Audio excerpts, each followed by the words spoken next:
علی کو نبی اکرم صلی اللہ علیہ وسلم نے اپنا نائب بنا کر چھوڑا تھا جب غزوہ تبوک میں جا رہے تھے مدینے میں۔ حضرت علی نے کہا بھی کہ مجھے آپ عورتوں کے ساتھ بٹھا کے جا رہے ہیں۔ فرمایا تمہارا مقام میرے ساتھ وہی ہے جو موسیٰ کے ساتھ ہارون کا تھا۔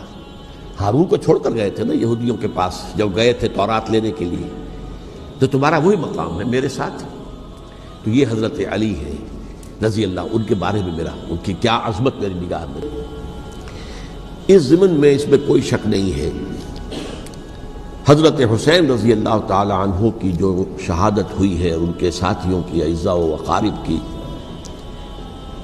تاریخ انسانی میں یہ عزم، ہمت، شجاعت، مثابرت، صبر، استقلال، استقامت، اس کی بہت روشن مثال ہے، بہت روشن مثال ہے، بہت روشن مثال ہے۔ لیکن اس سے تاریخ کی رفتار پر کوئی اثر نہیں پڑا۔ وہ جو ملوکیت آ گئی تھی وہ اور گہری سے گہری ہوتی چلی گئی۔ واقعہ کربلا کے بعد تو واقعہ ہررا ہوا میں نے گنوا دیا آپ کو، اس سے زیادہ تو میرے خیال میں کہ اور ہمارے لیے لائق شرم جو ہے کوئی واقعہ ہے ہی نہیں اس پہلو سے۔ لیکن حضرت حسین کا ایک، اب ان کو یہ کہ میں مطلب یہ کہ اگر میں ان کے ہاتھ پر بیعت کر لیتا ہوں جو کہ اس وقت سامنے موجود تھے کہ یزید کی بیعت تمہارے ہاتھ پر کرتا ہوں، تو گویا کہ اپنے آپ کو سرنڈر کر دیتے، لیکن انہوں نے قتل کیا۔ اصل قاتلان کوفی، وہی سبائی۔ البتہ یہ ہے کہ اس واقعے کی جو یادگار ہے اس میں کوئی شک نہیں ہے کہ اس نے مسلمانوں میں سے ایک گروہ کے دل میں قربانی اور شہادت کا جذبہ بہت پیدا کیا، اس میں کوئی شک نہیں۔ اور جس طریقے سے کہ عاشورہ محرم میں یاد منائی جاتی ہے، جس طریقے سے اس نے اہل تشیع کے اندر قربانی کا جذبہ بے انتہا پیدا کر دیا کہ دیکھیے حضرت حسین رضی اللہ تعالی عنہ کی اس شہادت کے بعد، اس کے بعد واقعہ ہررا بھی ہوا جو واقعہ کربلا سے بھی بعض اعتبارات سے زیادہ بھیانک اور زیادہ گھناؤنا واقعہ بنو امیہ کی تاریخ ہے، جس کو لوگ جانتے ہی نہیں۔ مدینہ کے کچھ لوگوں نے بغاوت کی اور انہوں نے اس کے خلاف فوج بھیجی، اور فوج کو جب مدینہ فتح کر لیا 3 دن کے لیے حلال کر دیا، جو چاہو کرو، یہاں جسے چاہو مارو، جسے چاہو لوٹو، جس کا گھر چاہو برباد کرو، جس عورت کو چاہو ریپ کرو۔ اور یہ مدینہ النبی کے اندر ہوا، تو کاٹ کھانے والی ملوکیت کے اندر بہت سے واقعات ہوئے۔ عبداللہ ابن زبیر کھڑے ہوئے، انہوں نے حکومت قائم کی تھی، لیکن یہ کہ وہ تو 6 سال کے لیے کامیاب بھی رہے، ایک حکومت قائم کی، بنو امیہ کے ہاتھ پر بیعت نہیں کی، بالآخر ان کی حکومت بھی ختم ہو گئی۔ پھر حضرت زید کھڑے ہوئے، انہوں نے بغاوت کی، وہ بھی ناکام رہ گئے۔ پھر بنو عباس میں کھڑے ہوئے حضرت نفس زکیہ، حضرت حسن رضی اللہ تعالیٰ عنہ کے اولاد میں سے، وہ بھی ناکام ہو گئے، شہید ہو گئے۔ پھر یہ سمجھ لیا گیا کہ اب یہ جہاں تک 6ٹھی منزل ہے وہ تو دوبارہ تعمیر نہیں ہو سکتی، یہ تو جس کی لاٹھی اس کی بھینس، جس کے پاس طاقت ہوگی اس کی حکومت ہوگی، جس کا قبیلہ زیادہ قوی ہوگا، جس قبیلے میں زیادہ عصبیت ہوگی، مضبوط ہوگا، متحد ہوگا، طاقتور ہوگا، اسی کی حکومت ہوگی۔ البتہ اس کے نیچے لوگوں کے اخلاق کی اصلاح کرو۔ صوفیاء کرام نے وہ کام اپنے ذمے لیا، اور بالکل وہی کام ہے کہ جو ائمہ اہل بیت کرتے رہے۔ حضرت حسن کی اولاد میں پھر حضرت علی بن حسین رضی اللہ تعالی، حضرت حسین کی اولاد میں پھر امام محمد باقر، امام محمد جعفر صادق، اور اس کے بعد بھی 5 اور، کسی نے بغاوت نہیں کی۔ جیسے علماء کرام کام کر رہے تھے اور جیسے صوفیاء کرام کام کر رہے تھے، ایسے ہی وہ مسلمانوں کی علمی تربیت، روحانی تربیت و تزکیہ کر رہے تھے، کسی نے حکومت کو چیلنج نہیں کیا۔ نوٹ کر لیجیے اس بات کو۔ پھر میں نے عرض کیا کہ جہاں تک خلفاء ثلاثہ کی شہادت کا اور شہادت حسین یا سانحہ کربلا رضی اللہ تعالی عنہم اجمعین کا تعلق ہے، اصل میں اس کو نہیں سمجھ سکتے لوگ جب تک کہ ریولوشن اور کاؤنٹر ریولوشن کا فلسفہ سمجھ میں نہ آئے۔ جب کسی ملک میں، کسی خطہ ارضی میں کوئی انقلابی تحریک چل رہی ہوتی ہے، ظاہر بات ہے ابتدا میں تو انقلابی لوگ چند ہوتے ہیں، کمزور ہوتے ہیں، ضعیف ہوتے ہیں، ان سے کوئی خطرہ محسوس نہیں ہوتا، لیکن کشاکش کے دوران ایک وقت آ جاتا ہے کہ پھر جو مخالف انقلاب ہیں وہ یہ سمجھ بیٹھتے ہیں، سمجھ جاتے ہیں کہ اب ہماری پیش نہیں جا رہی، اب ہمارا بس نہیں چلے گا، لہذا سر جھکا دو۔ اسے پنجابی محاورے میں کہا جاتا ہے نیوی پاؤ، اس وقت تو وقت کو گزارو۔ اب اس کے بعد پھر کوئی موقع ملا تو دیکھیں گے کہ اس انقلاب کو ہم انڈو کر سکیں، کاؤنٹر ریولوشنری موومنٹس۔ یہ اصل میں فلسفہ سمجھ میں نہ آئے اور ریولوشن کا فلسفہ سمجھ میں نہ آئے تو سیرت النبی سمجھ میں نہیں آ سکتی۔ منہج انقلاب نبوی میری کتاب ہے، اس کو پڑھیے تو سیرت کا وہ تجزیہ آپ کے سامنے آئے گا جو آپ کی آنکھیں کھول دے گا کہ سیرت کو ہم کیا سمجھتے رہے اور سیرت اصل میں ہے کیا۔ بہرحال یہ کاؤنٹر ریولوشنری موومنٹس تھیں کہ جب عرب میں حضور کو فیصلہ کن قوت حاصل ہو گئی تو جو بھی مخالفین تھے انہوں نے سر جھکا لیا، سرنڈر کیا، اسلام لے آئے، گویا کہ چھپ گئے اسلام کے لبادے میں۔ لیکن وہ تھے اسی طاق میں کہ پھر کبھی موقع ملے تو پھر ہم اس نظام کو دہو بالا کر دیں، تلپٹ کر دیں۔ یہ رد عمل سب سے پہلے خود عرب کے اندر پیدا ہوا، کیونکہ مشرکین عرب کو جب سورہ توبہ کی پہلی 6 آیات نازل ہوئی ہیں جن میں الٹیمیٹم دے دیا گیا کہ اب کسی مشرک قبیلے سے کوئی معاہدہ اللہ کا اور اس کے رسول کا نہیں ہوگا، تمہیں 4 مہینے کی مہلت دی جا رہی ہے، یا ایمان لے آؤ اور یا تمہیں قتل کر دیا جائے گا۔ یہ بہت سخت آیات ہے قرآن کی، سورہ توبہ کی ابتدائی 6 آیات۔ اور حضرت علی رضی اللہ تعالیٰ عنہ کا کہنا یہ ہے کہ اس آپ کو معلوم ہے کہ مصحف میں یہ واحد صورت ہے جس سے پہلے بسم اللہ الرحمن الرحیم نہیں لکھی آپ کو نظر آتی، باقی 113 صورتوں کے شروع میں بسم اللہ الرحمن الرحیم ہے۔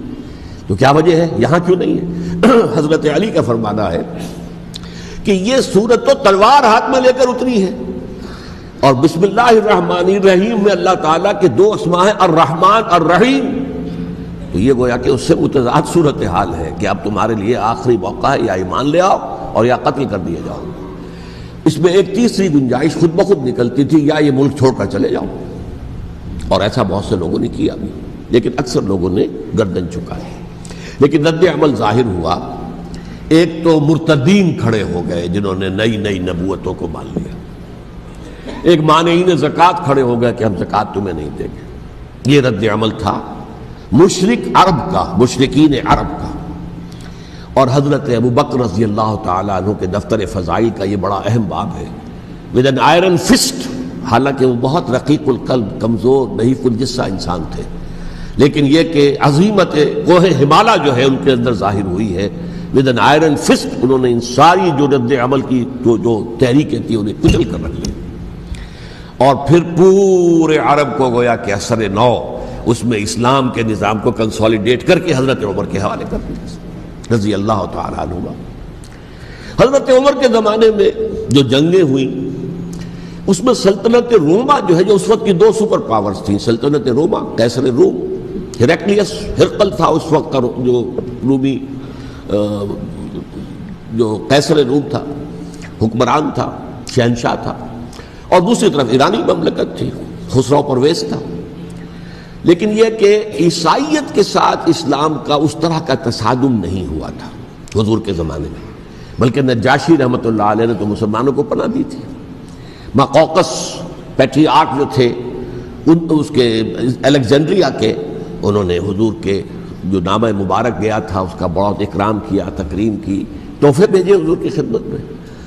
ہرقل نے بھی کوشش کی تھی کسی طریقے سے، جیسے کوئی 250 برس پہلے یا 300 برس پہلے، 300 برس پہلے جیسے کانسٹنٹائن جو ایمپرر تھا روم کا، اس نے عیسائیت قبول کی تھی اور ساری سلطنت عیسائی ہو گئی تھی، لہذا اس کی سلطنت باقی رہی، اس کی حکومت باقی رہی۔ اسی طرح ہم سب مسلمان ہو جائیں، لیکن اس میں وہ ناکام ہو گیا۔ لیکن یہ کہ کوئی اس نے کنفرنٹیشن نہیں کی حضور سے۔ البتہ ایران کا معاملہ یہ تھا کہ اس کے پرخچے اڑ گئے، اس نے حضور کے نامہ مبارک کو چاک کیا تھا، حضور نے فرمایا جب اطلاع ملی کہ اس نے اپنی سلطنت کو چاک کر دیا ہے، اس کے ٹکڑے کر دیے۔ بہرحال وہاں رد عمل شدید تھا، اور ایرانی جان لیجئے کہ ان کے اندر بہت سٹرانگ نیشنلزم ہے، آج بھی ہے سٹرانگ نیشنلزم، لہذا ان کے ہاں رد عمل شدید تھا۔ ان کی تو سلطنت ختم ہو گئی، نسیہ منسیہ ہو گئی، وجود ہی نہیں رہا۔ لہذا وہاں سے جو کاؤنٹر ریولوشن شروع ہوا ہے وہ پھر ہرمزان جو ایک بہت بڑا جرنیل تھا، اس نے بڑی عیاری کے ساتھ اپنی جان بچائی تھی۔ یہ بڑا دلچسپ واقعہ ہے کہ وہ یعنی کنڈمڈ تھا اسلامی حکومت کی طرف سے، خلافت کی طرف سے، کہ وہ جہاں بھی پایا جائے اس کو قتل کرنا ہے۔ حضرت عمر کی عدالت میں لا کے پیش کیا گیا۔ حضرت عمر نے کہا یہ واجب القتل ہے، قتل کر دو اس کو۔ اس نے کہا اچھا مجھے ذرا پانی پلا دیجیے۔ حضرت عمر نے فرمایا ٹھیک ہے بھائی پانی لاؤ، پانی دے دو۔ پانی کا کٹورا کہ مجھے پہلے ضمانت دیجیے کہ جب تک میں یہ پانی نہ پی لوں مجھے قتل نہیں کیا جائے گا۔ ہاں ہاں ہمارا وعدہ ہے۔ اس نے وہ کٹورا پھینک دیا پانی کا، کرو مجھے قتل کیسے کرو گے، میں نے وہ پانی تو نہیں پیا۔ اس سے اپنے آپ کو بچایا اس نے۔ بہرحال آپ اختلاف کر سکتے ہیں کہ حضرت عمر کو اس عذر کو قبول نہیں کرنا چاہیے تھا، لیکن بہرحال ان کی اپنی مروت اور شرافت تھی کہ اپنے وعدے کا پاس کیا۔ اس کی سازش سے ابو لولو فیروز اس نے حضرت عمر کو شہید کیا۔ یہ گویا کہ دوسری کاؤنٹر ریولوشنری موومنٹ تھی۔ انہوں نے یہ سمجھا تھا کہ یہ ساری چکی جو چل رہی ہے، جیسے چکی کی ایک کلی ہوتی ہے، وہ کلی جگہ سے ہٹ جائے تو چکی کیسے چلے گی؟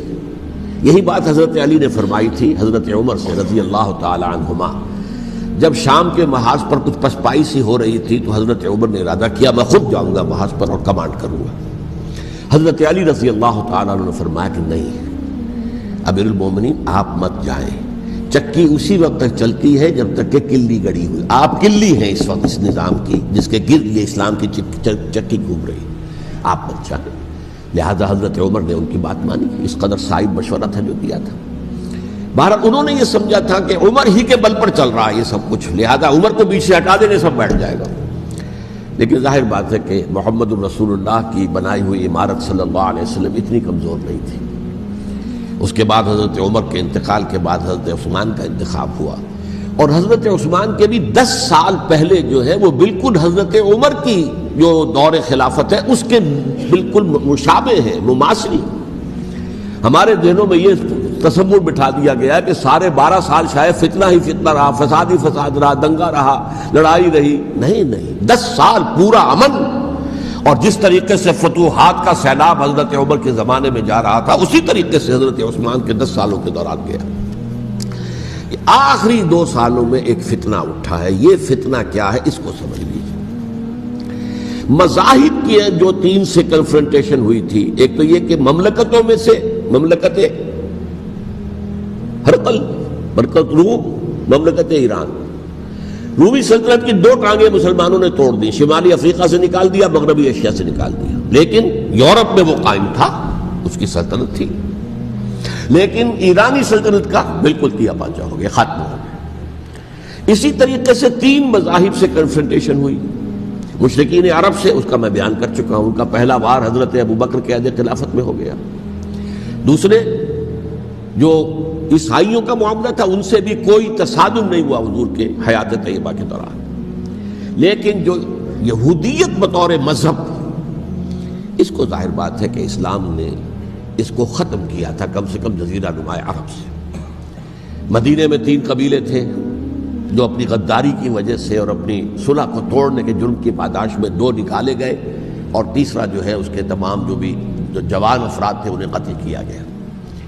پھر خیبر پر حملہ کیا گیا اور خیبر کو جو ہے فتح کیا گیا، وہ یہودیوں کا بہت بڑا گڑھ تھا، اور جو مدینے سے نکالے گئے تھے وہ بھی وہیں جا کر مقیم ہو گئے تھے۔ تو اس اعتبار سے، اور پھر یہودی اپنے آپ کو سمجھتے تھے اللہ کی طرف سے دنیا میں جو نمائندہ جو ہے امت وہ ہم ہیں، اب انہیں معزول کر کے امت محمد کو وہاں پر کھڑا کر دیا گیا صلی اللہ علیہ وسلم۔ لہذا وہ بہت زیادہ جو سمجھیے ایگریوڈ، سب سے زیادہ جن کو گزند پہنچا ہے حضور کے دست مبارک سے، وہ یہودی تھے۔ لہذا ان کا جو رد عمل آیا ہے وہ ہے جس کے نتیجے میں حضرت عثمان شہید ہوئے، حضرت علی شہید ہوئے، حضرت حسین شہید۔ اب اس چیز کو اچھی طرح سمجھیے، یہ جو رد عمل ہے یہ ایک شخص کے ذریعے سے آیا، اور اسی لیے بعض لوگ یہ سمجھتے ہیں کہ یہ خامخواہ کی کہانی ہے، کیا ایک آدمی اتنا بڑا کام کر سکتا؟ عبداللہ ابن سبا ایک یہودی جو اسلام کا لبادہ اوڑھ کر حضرت عثمان کے عہد خلافت میں مدینے میں آ گیا، ٹھیک، اس کے بارے میں تو میں بعد میں عرض کروں گا، لیکن ایک شخص کیا کچھ کر سکتا ہے اس کی مثال میں صاحب دے دوں آپ کو۔ پہلے حضرت مسیح علیہ السلام کے پورے دین کو ایک شخص نے ختم کر دیا، سینٹ پال جسے دنیا جانتی ہے جس کے نام سے، توحید کو تثلیث میں بدل دیا۔ حضرت عیسیٰ علیہ السلام تو توحید کی تلقین کر کے گئے تھے، توحید ختم، تثلیث آ گئی۔ جس میں پہلے باپ ماں اور بیٹا تھے، اس کے بعد باپ بیٹا اور روح القدس ہو گئے، تثلیث۔ نمبر 2، شریعت موسوی کو ساقط کر دیا، لہذا اب پالزم جو ہے، کرسچینٹی نہیں رہی، وہ حضرت عیسیٰ کو کہہ کر گئے تھے کہ شریعت موسوی تم پر لاگو رہے گی، نافذ رہے گی، ساقط کر دیا۔ نمبر 3، اس نے عیسائیت کے دائرہ تبلیغ کو وسیع کر دیا، جنٹائلز یا گوئمز کے اندر بھی، غیر یہودیوں میں، حالانکہ حضرت مسیح کہہ کر گئے تھے کہ تمہیں صرف یہودیوں سے خطاب کرنا ہے، اور میں صرف اسرائیل کے گھرانے کی کھوئی ہوئی بھیڑوں کی تلاش میں آیا۔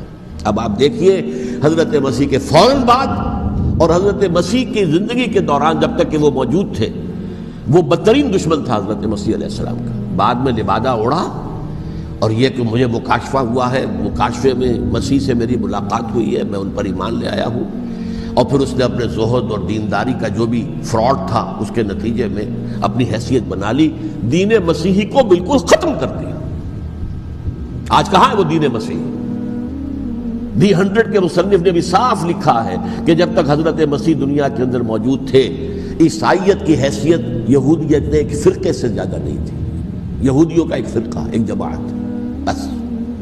یہ سینٹ پال ہے جس نے اسے ایک مستقل مذہب کی حیثیت اختیار کی ہے، تو it should be called Paulism، اور یہ ایک آدمی کا کارنامہ۔ اسی طریقے سے یہ تو ہو گیا حضرت مسیح کے فوراً بعد، رفع سماوی کے فوراً بعد۔ 1500 برس کے بعد ایک تحریک چلی ہے یورپ کے اندر، اصلاح مذہب، اور اس کی پشت پر بھی یہودی ذہن تھا۔ یہودی ذہن نے عیسائیت کو 2 حصوں میں تقسیم کر دیا، کیتھولک اینڈ پروٹیسٹنٹس، اور پروٹیسٹنٹس کو اپنا اعلی کار بنایا۔ یہ ایک علیحدہ مضمون ہے جس پر میں تفصیل میں نہیں جانا چاہتا، میری کتاب بھی موجود ہے اس موضوع پر، سابقہ اور موجودہ مسلمان امتوں کا ماضی، حال و مستقبل، اس میں نے تفصیل بیان کی۔ یہ جو تقسیم ہوا ہے تو وہ پہلی بات ایک یہودی، جیسے کہ علامہ اقبال نے، مارکس بھی تو ایک یہودی تھا نا، تو ابلیس کی مجلس شورا میں بڑا پیارا شعر ہے، وہ یہودی فتنہ گر، وہ روح مصدق کا بروز، ہر قبا ہونے کو ہے اس کے جنون سے چاک چاک۔ یہ ایک یہودی فتنہ گر مارکس نے وہ تصور دنیا کو دیا جس نے عظیم انقلاب برپا کیا روس کے اندر، بولشوک ریولوشن، اور جو پھر آدھی دنیا تک پھیل گیا۔ آج سے 50 سال پہلے امریکہ کانپتا تھا، روس کے سامنے کھڑا ہوا کانپ رہا تھا، اس لیے کہ روس سائنٹیفک ترقی میں امریکہ سے بہت آگے تھا، اس کے ایسٹروناٹس پہلے گئے ہیں خلا کے اندر، امریکہ تو بہت پیچھے تھا۔ بہرحال اس نے جس طریقے سے USSR کا خاتمہ کرایا ہے وہ ایک علیحدہ بات ہے، میں اس وقت اس طرف نہیں جانا چاہتا، لیکن جان لیجئے کہ وہ ایک شخص کا کارنامہ، وہ یہودی فتنہ گر، وہ روح مصدق کا بروز، ہر قبا ہونے کو ہے اس کے جنون سے تار تار۔ اسی طرح وہ عبداللہ ابن سبا، یہودی فتنہ گر۔ آج اہل تشیع میں سے بعض حضرات کہتے ہیں کہ یہ عبداللہ ابن سبا یہ تو افسانوی شخصیت ہے، اس کی حقیقت کوئی تھی ہی نہیں، حالانکہ ان کی اپنی کتاب میں رجال کشی کے اندر اس کا ذکر موجود ہے، اور یہ بھی موجود ہے کہ حضرت علی رضی اللہ تعالیٰ عنہ نے اپنے عہد خلافت میں اسے زندہ جلوایا ہے۔ اس کی وجہ کیا تھی؟ یہ آیا مدینے کے اندر اسلام کا لبادہ اوڑھ کر، اس نے چند عقیدوں کی اشاعت شروع کی۔ سب سے پہلے حضرت علی تو خدا ہیں، گاڈ انکارنیٹ، اوتار کا تصور، جیسے ہندوؤں میں ہے رام چندر جی خدا کا اوتار، اور عیسائیت میں بھی پہلے گاڈ انکارنیٹ کا تصور تھا کہ حضرت مسیح خدا کا اوتار ہے، انکارنیشن آف گاڈ۔ تو اس نے کہا کہ حضرت علی تو خدا کا اوتار ہے، خدا ہے۔ نمبر 2، اس نے کہا کہ ہر نبی کا ایک وصی ہوتا ہے جس کے حق میں وہ وصیت کرتا ہے، تو حضور صلی اللہ علیہ وسلم کے وصی حضرت علی ہیں، لہذا خلیفہ تو اول روز سے حضرت علی ہیں، حضرت ابو بکر، حضرت عمر، حضرت عثمان یہ تو غاصب ہے، اور حضرت عثمان کی خلافت تھی اس وقت تو خاص طور پر۔ پھر اس نے جو قبائلی عصبیت تھی اسے بھڑکایا۔ پرانی جو عصبیت چل رہی تھی قریش کے اندر، وہ 2 گھرانے ایک دوسرے کے مد مقابل تھے۔ دیکھیے، ایک ہوتا ہے قبیلہ، ایک ہوتا ہے گھرانہ۔ ہمارے پنجاب میں ایک قبیلہ ہے وٹو قبیلہ، اس کے گھرانے بہت سے، مانے کے، لالے کے، سجے کے، شامت کے، یعنی کوئی لالا تھا ان میں سے بڑا، ان کے بیٹے ہو گئے لالے کے، ان کی اولاد، خاندان یہ کہلاتے ہیں۔ قبیلہ ایک، یہ وٹو قبیلہ۔ تو تو قبیلہ تھا قریش، اس میں گھرانے بہت تھے، بنو ہاشم، بنو امیہ، بنو تیم، بنو عدی، یہ بہت سے گھرانے تھے۔ تو چوٹی کے دو گھرانے جو تھے وہ بنو ہاشم اور بنو امیہ، ان کے درمیان چپقلش تھی، مقابلہ، مسابقت، اور یہ مسابقت فی الخیر بھی ہوتی تھی۔ اگر انہوں نے غریبوں کو کھانے کھلائے ہیں تو ہم ان سے بڑھ کر کھلائیں گے، اگر وہ حاجیوں کی خدمت کرتے ہیں تو ہم ان سے بڑھ کر کریں گے۔ تو ان کے اندر یہ مسابقت فی الخیر بھی تھی، لیکن چپقلش تھی کہ کوئی ہم سے آگے نہ نکل جائے، وہ سمجھتا تھا وہ آگے نہ نکل جائے۔ پر اس شخص نے اس پرانی عصبیت کو تازہ کیا کہ حضور تو بنو ہاشم میں سے تھے، لہذا خلافت حق ہے بنو ہاشم کا، یہ غاصب ہے۔ اس سے پہلے دو خلفاء جو تھے وہ نہ بنو ہاشم سے تھے نہ بنو امیہ سے تھے۔ حضرت ابوبکر بنو تیم میں سے تھے، چھوٹا قبیلہ تھا۔ حضرت عمر بنی عدی میں سے تھے، وہ بھی چھوٹا قبیلہ تھا۔ یہ حضرت عثمان پہلے خلیفہ جو بنو امیہ میں سے تھے، جن کی پرانی چپقلش بنو ہاشم سے تھی۔ اب اس کو موقع مل گیا کہ پرانی قبائلی عصبیت کو بھڑکائے۔ یہ ہے اصل میں اس فتنے کا پس منظر عبداللہ ابن سبا نے جو آ کر پھیلایا ہے، اور اس کی تفصیل میں اس وقت میں نہیں جا سکتا، کیسے یہ فتنہ پروان چڑھا، کیا انہوں نے اسٹریٹجی اختیار کی، کہ یہ کیا کرتے تھے، گروہ بنا کر بھیجتے تھے لوگوں کو، کوفے میں جاؤ تو وہاں پر دمشق کے گورنر کے خلاف اور مصر کے گورنر کے خلاف الزامات لگاؤ، اس نے یہ کیا، وہ غبن کر گیا، وہ یہ کر گیا، وہ خیانت کر رہا ہے، وہ رشتہ داروں کو پال رہا ہے، اور عثمان کے خلاف بھی تقریریں کرو رضی اللہ تعالی عنہ۔ دمشق میں جاؤ تو کوفے کے گورنر کے خلاف، کیونکہ دمشق کے گورنر کے خلاف بات کرو گے تو لوگوں کو معلوم ہوگا کہ یہ جھوٹ بول رہے ہیں، لیکن یہ کہ وہاں تو تم بات کرو کوفے کے گورنر کے خلاف اور مصر کے گورنر کے خلاف اور حضرت عثمان کے خلاف۔ مصر میں جاؤ تو بات کرو کوفے کے اور شام کے گورنر کے خلاف اور حضرت عثمان کے خلاف۔ یہ انہوں نے ایسا اٹھایا، اور اس زمانے میں آپ کو معلوم ہے ذرائع رسل و رسائل تھے نہیں، نہ اس فتنے کی پتہ چل سکا جب تک کہ وہ فتنہ جو ہے پوری طرح برگ و بار لا کر تراور درخت نہیں بن گیا۔ اس کے نتیجے میں حضرت عثمان رضی اللہ تعالی عنہ شہید ہوئے، اور خلیفہ پھر حضرت علی رضی اللہ تعالی عنہ کو انہی سوائیوں نے، جنہوں نے گھیراؤ کیا تھا، جنہوں نے حضرت عثمان کو شہید کیا ہے، یہی حضرت علی رضی اللہ تعالیٰ عنہ کے ارد گرد ہو گئے۔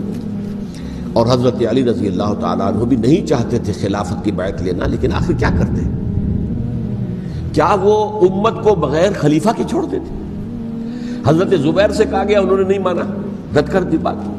حضرت طلحہ سے کہا گیا، انہوں نے نہیں مانا۔ حضرت علی سے کہا گیا، اب عشرہ مبشرہ میں سے یہی تو تھے نا، لہذا انہوں نے تسلیم کر لیا، خلافت ہو گئی۔ لیکن اس کے بعد جو خانہ جنگی ہوئی ہے، اس خانہ جنگی کے نتیجے میں نوٹ کر لیجئے کہ 1,00,000 کے قریب مسلمان ایک دوسرے کی تلواروں اور نیزوں اور برچھیوں اور تیروں سے ختم ہو گئے، ہلاک ہو گئے۔ یہ ہماری تاریخ کا تاریک ترین باب ہے۔ 5 سال، 4.5 سال حضرت علی کی خلافت کے، اور 6 مہینے حضرت حسن کی خلافت کے رضی اللہ تعالی عنہ۔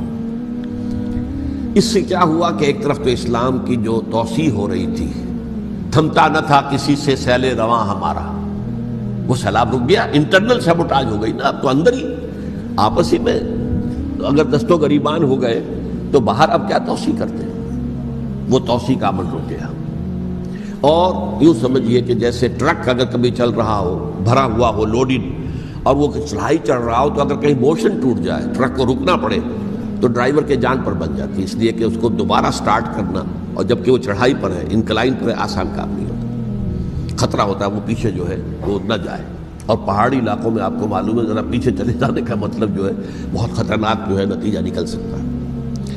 بہرحال حضرت علی رضی اللہ تعالیٰ عنہ نے اپنے خلافت میں ایک کام یہ کیا، اب اس کی کیا مصلحتیں تھیں یہ تو انہی کے علم میں ہوگا، ہم قیاس کر سکتے ہیں، میں اس میں نہیں جانا چاہتا۔ ابھی تک خلافت کا مرکز تھا مدینہ منورہ، حضرت ابوبکر، حضرت عمر، حضرت عثمان، وہیں جہاں حضور صلی اللہ علیہ وسلم رہے تھے اور جہاں پر کہ حضور مدفون تھے۔ لیکن حضرت علی نے اپنا مرکز جو ہے وہ کوفہ بنا دیا۔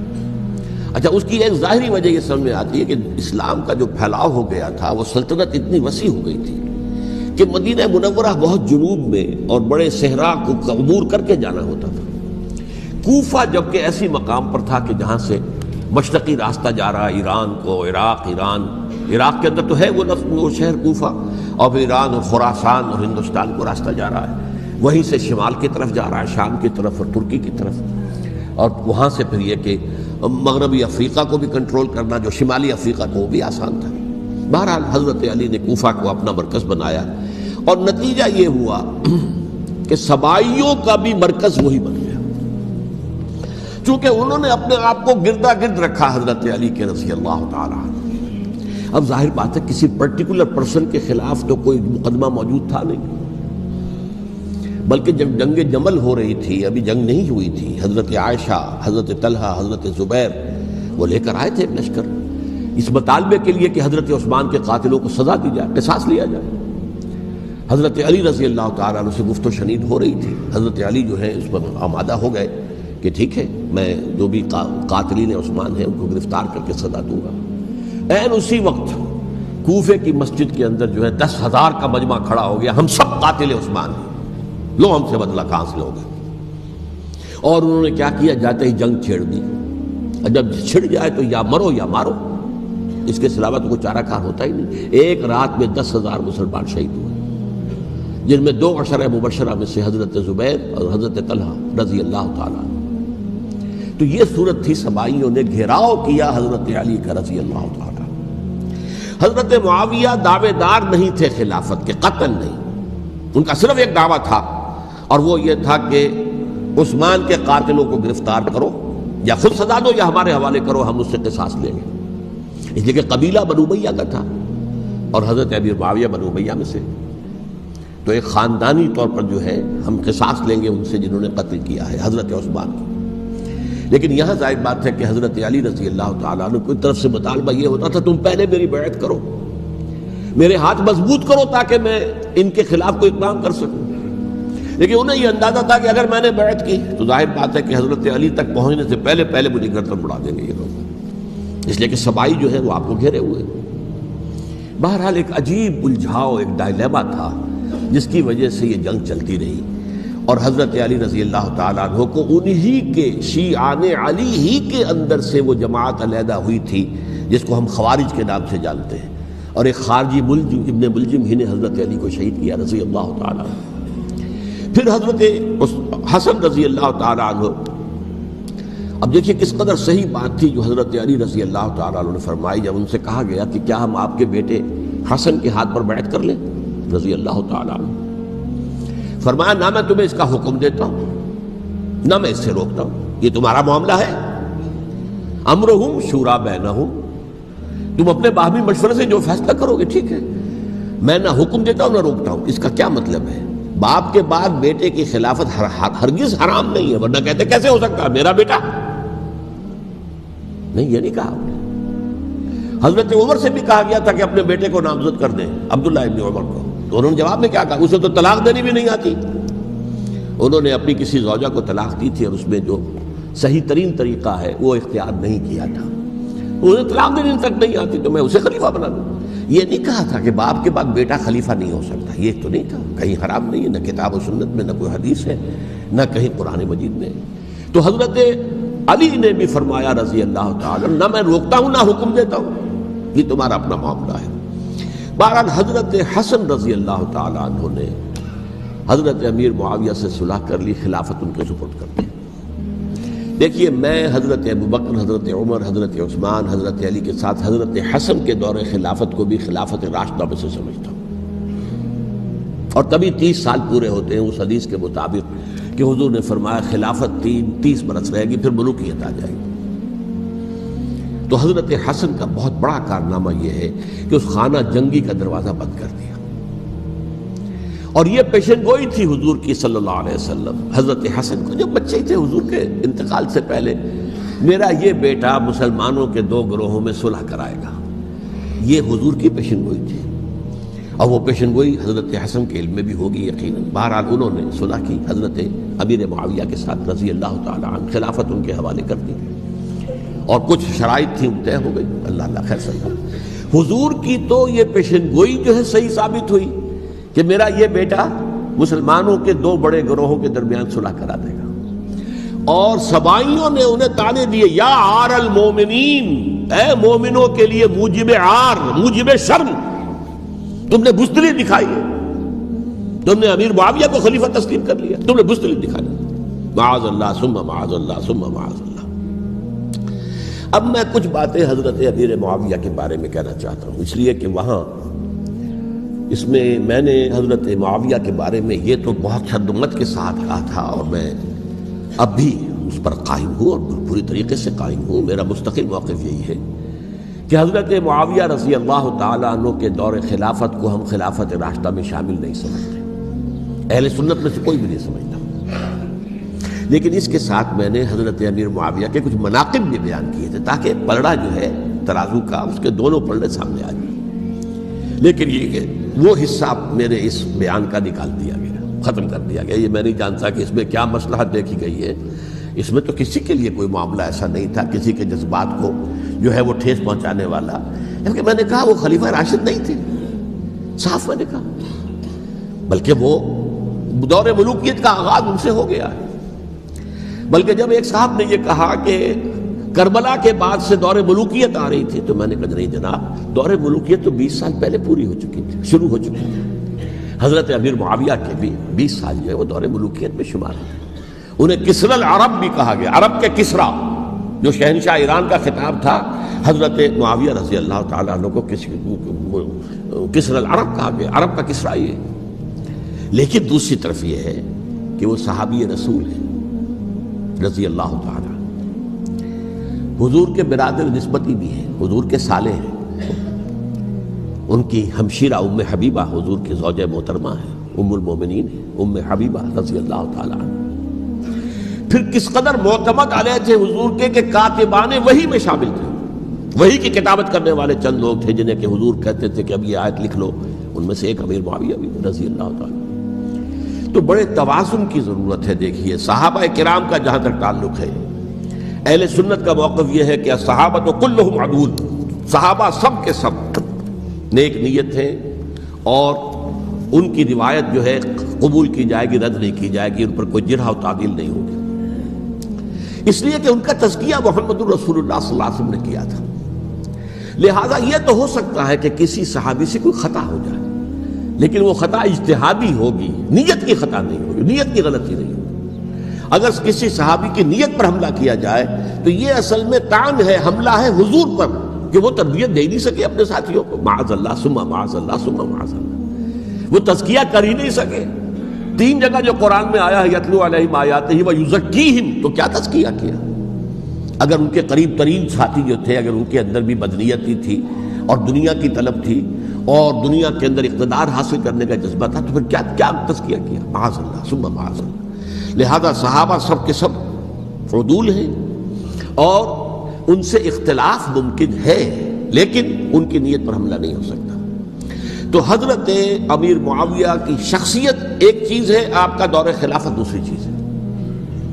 شخصیت کے اعتبار سے صحابی رسول ہیں، برادر نسبتی ہیں حضور کے صلی اللہ علیہ وسلم، اور پھر یہ کہ اس قدر معتمد علیہ ہے صحابہ میں سے کہ وہ کاتبان وحی، یہ عام آدمی کے کرنے کا کام نہیں تھا جو وحی کی کتابت کرے، اللہ کے کلام کی۔ البتہ یہ ہے کہ جیسا کہ میں نے عرض کیا، ان کا دور خلافت راشدہ نہیں ہے، وہ ملوکیت کا دور ہے۔ یہ میں نے جیسا کہ عرض کیا، میں نے ایک صاحب نے جب یہ کہا کہ ملوکیت شروع ہو رہی تھی، میں نے کہا شروع نہیں ہو رہی تھی، ملوکیت تو 20 سال پہلے شروع ہو چکی تھی۔ اسی طریقے سے ایک صاحب نے کہا تھا کہ اسلام کو قائم کرنے کے لیے حضرت حسین میدان میں آئے، میں نے کہا یہ بھی غلط ہے، اسلام تو 60 سال پہلے قائم ہو چکا تھا، نبی اکرم صلی اللہ علیہ وسلم کے دستے مبارک سے اسلام قائم ہو گیا، جاء الحق وزهق الباطل ان الباطل کان زہوقا، پھر 30 برس تک وہ کامل شکل کے اندر قائم رہا۔ تو اسلام جو ہے وہ در حقیقت اب قائم کرنے والی بات نہیں تھی، البتہ اس کے اندر زوال شروع ہو گیا تھا، اس زوال کے عمل کو روکنے کے لیے حضرت حسین میدان میں آئے۔ تو یہ ایک چیز کو صحیح تاریخی پرسپیکٹو میں رکھنا، تو جس طرح سے دین کو قائم کرنے کے لیے دیکھیے قائم تو کیا محمد رسول اللہ صلی اللہ علیہ وسلم والذین معہ رضی اللہ تعالیٰ عنہ، انہوں نے کیا تھا۔ ہاں اب جو ہے وہ اپنی اس شاندار حیثیت سے نیچے گرنے لگا تھا، وہ میں بعد میں عرض کروں گا کہ میں نے اسے کیا عرض کیا تھا کہ یہ اس زوال کو روکنے کے لیے کسی طریقے سے یہ اپنی اصل حقیقت میں قائم رہے، یہ حضرت حسین رضی اللہ تعالیٰ عنہ کی سعی تھی۔ اچھا، حضرت امیر معاویہ کے جو 20 سال ہیں وہ پورے امن، سکون، اطمینان، کوئی جھگڑا، کوئی فساد، کوئی اختلاف، کوئی باہمی خانہ جنگی، کچھ نہیں، 20 سال۔ یہ بھی تاریخ کی بڑی چشم کشا حقیقت ہے جو عام طور پر لوگوں کے علم میں نہیں ہے۔ سبائی بھی دبکے رہے، حضرت امیر معاویہ کی حکومت اتنی مضبوط تھی، کنٹرول، کہ ان کو کچھ سر اٹھانے کا موقع نہیں ملا۔ موجود تھے، دبکے رہے، جیسا کہ میں نے کہا ریولوشن کے آخری مرحلے پر آ کر جو مخالفین ہیں وہ دب جاتے ہیں کہ پھر دیکھیں گے موقع ملے گا تو پھر لیں گے ان سے حساب کتاب۔ 20 سال رہے ہیں پورے امن کے۔ 10 سال کے بعد یعنی درمیان میں ہے حضرت امیر معاویہ کا عہد خلافت۔ ایک صحابی جو کہ بزرگ صحابہ میں سے ہیں، مغیرہ ابن شعبہ رضی اللہ تعالی عنہ، وہ آتے ہیں اور وہ کہتے ہیں کہ دیکھیے امیر المومنین، کتنی بڑی خانہ جنگی رہی تھی مسلمانوں کی آپس میں، اور اب بھی اگر آپ کسی کو نامزد کیے بغیر چھوڑ گئے امت کو تو پھر خانہ جنگی ہو جائے۔ 1 لاکھ اس وقت جو ہے وہ ہلاک ہوئے تھے، نہ معلوم اب کتنے ہلاک۔ لہٰذا آپ اپنی زندگی ہی میں نامزد کر دیجئے کسی کو خلیفہ، ولی عہد بنا دیجئے۔ حضرت امیر معاویہ نے ابتداءً جو ہے انکار کیا نہیں، لیکن ان کے دلائل ایسے تھے وزنی، اور میں سمجھتا ہوں کہ وہ بات صحیح تھی جو مغیرہ ابن شعبہ نے کہی، اس لیے کہ اب صحابہ کرام میں سے جو کبار صحابہ تھے وہ تو سب دنیا سے رخصت ہو چکے تھے۔ اب تو یا صغار صحابہ رہ گئے تھے جو حضور کے زمانے میں بچے تھے، حضرت حسن، حضرت حسین، عبداللہ ابن زبیر، یہ بچے ہی تھے نا، یا تو وہ تھے، اور یا بالکل نو مسلم تھے، اور نو مسلموں میں بڑی تعداد وہ تھی جو ایرانیوں کی تھی، شامیوں کی تھی، ادھر کی تھی، تو ان کو تو ظاہر بات ہے کہ تربیت نبوی سے کیا خلافت راشدہ سے بھی اکثر و بیشتر کو کوئی حصہ ملا ہی نہیں تھا۔ تو اس صورت میں اب وہ اعلیٰ ترین معیار پر حکومت کے نظام کو قائم کرنا ممکن نہیں ہے۔ کوئی قبائلی عصبیت جب تک حکومت کی پشت پر نہیں ہوگی، حکومت مستحکم نہیں ہوگی۔ یہ گویا کہ ایک جس کو کہتے ہیں کہ حقیقت بینی، واقعیت پسندی، ایک آئیڈیلزم ہے اور ایک ریئلزم ہے کہ آپ فیکٹس آن دی گراؤنڈ کو غور کریں، سوچیں اس کے اوپر اور پھر کوئی فیصلہ کریں۔ اس اعتبار سے پھر حضرت امیر معاویہ نے بات مان لی اور بیعت لے لی لوگوں سے حضرت یزید کے لیے کہ یہ خلیفہ ہوں گے میرے بعد، اس کو ولی عہدی کہتے ہیں۔ اچھا، اس وقت 5 افراد ایسے تھے کہ جنہوں نے اس سے اختلاف کیا، یہ بات بہت اہم ہے۔ میرا کتابچہ ہے سانحہ کربلا، اس کے کچھ نسخے آج یہاں ہوں گے، آپ لوگ پڑھیے اسے غور سے اور پھیلائیے تاکہ حقیقت سامنے آئے۔ 5 افراد کون تھے جو ہونے چاہیے؟ ابو بکر فوت ہو گئے، ان کے بیٹے عبد الرحمن ابن ابی بکر۔ عمر فوت ہو گئے، ان کے بیٹے عبداللہ ابن عمر۔ عباس فوت ہو گئے، ان کے بیٹے عبداللہ ابن عباس۔ زبیر فوت ہو گئے، ان کے بیٹے عبداللہ ابن زبیر۔ اور حضرت حسن جو ہے ان کا انتقال ہو چکا تھا، حضرت علی کے بیٹے حضرت حسین رضی اللہ تعالی عنہ اجمعین۔ حضرت حسن کے بارے میں ایک فریق کا کہنا یہ ہے کہ انہیں زہر دے کر ہلاک کیا گیا، اہل تشیع کا قول یہ ہے، جبکہ اہل سنت کہتے ہیں کہ نہیں، وہ اپنی جو بھی طبی موت تھی اس سے ان کے وفات۔ لیکن میں اس میں نہیں جانا چاہتا، اس لیے کہ یہ مائکرو ہسٹری جو ہے نا، وہ تو ایک ایک واقعے کے لیے ادھر کی روایات کیا، ادھر کی کیا ہیں، ان کے پاس کیا دلائل، یہ تو کسی ریسرچ اسکالر کا موضوع ہے، میرا موضوع نہیں ہے۔ لیکن بہرحال یہ 5 حضرات تھے جنہوں نے ولی عہدی کی بیعت نہیں کی، لیکن حضرت معاویہ اتنے حلیم الطبع انسان تھے، انہوں نے جبر نہیں کیا، کوئی تشدد نہیں کیا۔ ٹھیک ہے، ولی عہدی کی بیعت نہیں کر رہے، کوئی بات نہیں، میری بیعت تو کی ہوئی ہے نا، ابھی تو میں زندہ ہوں، بات ختم ہو گئی، میری بیعت کو تو نہیں توڑا انہوں نے، فسخ بیعت نہیں کی۔ اس اعتبار سے انہوں نے نہ کوئی تشدد کیا، نہ جبر کیا، نہ کوئی مواخذہ کیا۔ لیکن جب امیر معاویہ کا انتقال ہو گیا، اب ولی عہدی کی بجائے وہ اب خلافت کی بیعت ہوئی، سب لوگوں نے بیعت کر لی۔ ان 5 میں سے ایک فوت ہو چکے تھے، حضرت عبد الرحمن ابن ابی بکر فوت ہو چکے رضی اللہ تعالی۔ 4 تھے، ان 4 میں ایک اختلاف ہوا۔ 2 کی رائے یہ تھی، عبداللہ ابن عمر، عبداللہ ابن عباس، کہ اگرچہ یہ کام غلط ہوا ہے اسلام کی روح کے منافی ہوا ہے، یہ بادشاہت کی بنیاد پڑ رہی ہے، لیکن یہ بات ایسی نہیں ہے کہ اس کی بنا پر ہم خانہ جنگی شروع کروا دیں، امت کے اندر خون خرابہ کروائیں، فساد کروائیں۔ لہذا انہوں نے بیعت کر لی۔ اب کوئی اگر یہ کہے معاذ اللہ کہ وہ بک گئے تھے یزید کے ہاتھ میں، معاذ اللہ ثم معاذ اللہ، وہی بات آپ اختلاف کر سکتے ہیں کہ انہیں نہیں کرنی چاہیے تھی، یہ کوئی رائے رکھے، مجھے اختلاف نہیں، لیکن ان کی نیت پر حملہ کریں گے تو حملہ محمد رسول اللہ پر ہوگا صلی اللہ علیہ وسلم۔ عبداللہ ابن عمر کون ہیں؟ کتنی حدیثیں ان سے جو ہے وہ منقول ہیں۔ عبداللہ ابن عباس کون ہیں؟ جنہیں حضور نے جو ہے جن کے لیے دعا کی تھی، اے اللہ فقہہ فی الدین وعلمہ التاویل، اے اللہ اس نوجوان کو دین کا فہم عطا کر اور قرآن کی تعویل اور تفسیر کا علم عطا کر، حبر الامہ کہلاتے ہیں۔ وہ کہیں پیسوں اور ٹکوں کے عوض بک جانے والے نہیں تھے، انہوں نے امت کی مصلحت دیکھی، نیت جو ہے اس پر حملہ نہ کیجیے، البتہ اختلاف کا حق آپ کو حاصل ہے۔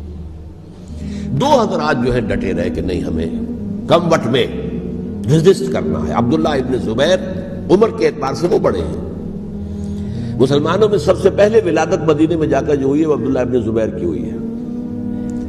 ہجرت کر کے جب مہاجرین وہاں پہنچے، کچھ عرصے تک کسی کے ہاں کوئی اولاد نہیں ہوئی، تو لوگوں نے تانے دینے شروع کر دیے کہ معلوم ہوتا ہے کہ یہاں آ کر یہ مکے کے رہنے والے جو ہیں کمزور ہو گئے ہیں، ان کے ہاں اولاد ہی نہیں ہو رہی۔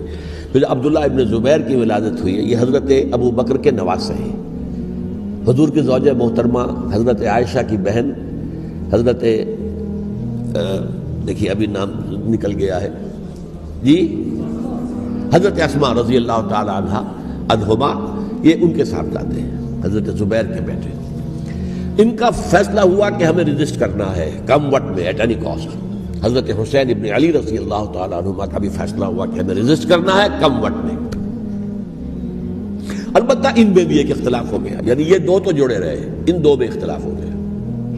عبداللہ ابن زبیر کا کہنا یہ تھا کہ ہمیں حجاز میں رہنا چاہیے، یہ سرزمین ہے جس میں نبوت کی برکات سب سے زیادہ ہیں، یہاں ہم مضبوط قلعے کے اندر ہیں، ہمیں یہاں سے جو ہے ریزسٹ کرنا چاہیے اور ختم کرنا چاہیے اس نظام کے اندر جو خرابی آ گئی اس کو۔ حضرت حسین رضی اللہ تعالیٰ عنہ کے پاس خطوط کا تانتا بنا ہوا تھا، کوفے سے لوگ خط لکھ رہے تھے، آئیے آئیے آئیے، ہم آپ کے ہاتھ پر بیعت کریں گے، ہم آپ کے ہاتھ پر بیعت کریں گے، ہم آپ کے ہاتھ پر بیعت کریں گے۔ یہی وہ کوفہ جو حضرت علی کا دارالخلافہ رہا تھا اور جو پھر سبائیت کا گڑھ بن گیا تھا۔ چنانچہ حضرت حسین نے حضرت مسلم بن عقیل کو بھیجا وہاں پر کہ میرے نمائندے کی حیثیت سے جا کر وہاں پر بیعت لو۔ 10-12 ہزار افراد نے بیعت کر لی، لیکن اس کے بعد یزید کی طرف سے گورنر بنا کے بھیجا گیا ابن زیاد کو۔ ابن زیاد نے آ کر جو تشدد کیا اور سختی کی تو سب کے سب بیعت توڑ کر اور سب منحرف ہو گئے۔ مخلصین تو وہ تھے نہیں، الکوفی لایوفی، کوفی جو ہے وہ تو کوئی وعدہ وفا کرنے والا ہوتا ہی نہیں، بیعت توڑ دی۔ فمن نقص فانما ينقص على نفسه، بیعت کے بعد بیعت توڑ دینا بہت بڑا گناہ ہے، توڑ دی۔ ادھر اطلاع مل گئی حضرت حسین کو، چل چکے تھے وہ، راستے میں تھے کہ وہاں تو مسلم بن عقیل شہید ہو گئے اور سب لوگوں نے بیعت توڑ دی۔ اب واپس جانا چاہتے تھے، لیکن مسلم بن عقیل کے بیٹے جو ہے اڑ گئے۔ یہ عرب کی اپنی ایک جو ہے پرانی ان کی حمیت اور ان کا قبائلی نظام کہ اب ہم اپنے والد کے خون کا قصاص لیے بغیر نہیں جائیں گے۔